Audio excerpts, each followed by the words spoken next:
began these hearings? I think they did. First and foremost, they got the nation to focus on what happened on January 6th, and they told the story. They told it very deliberately, like a television drama. They hired a television producer to help set it up. It went for 8 different episodes. This was the season finale, and we learned tonight that there will be a return, a new season come September. And I think what they did was convey exactly what happened. They showed us footage we've never seen before. They made the case that this was not some accidental demonstration that got out of hand, that this wasn't some small group of evildoers who twisted an otherwise peaceful demonstration into something else, that this was a conspiracy, that it was organized from the top, that it could have been stopped at any of many points along the way, and that the White House, up to and including the president, failed to do so. It's a very damning indictment.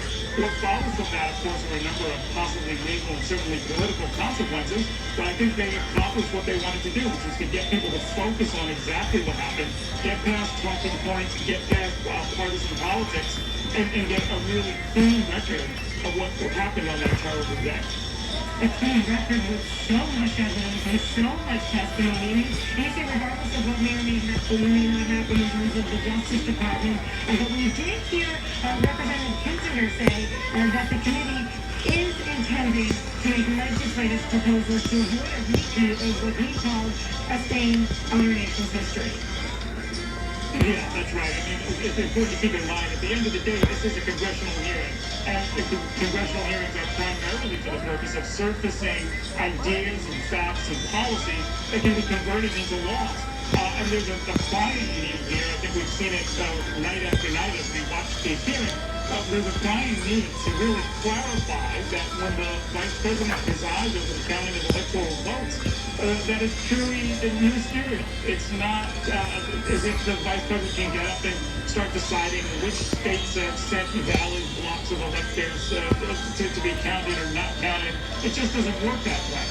The craziness of the Trump plot to try and pressure the Vice President into somehow changing the outcome or delaying the outcome or challenging some of the slates of electors that were set there, Congress really does need to clean that up.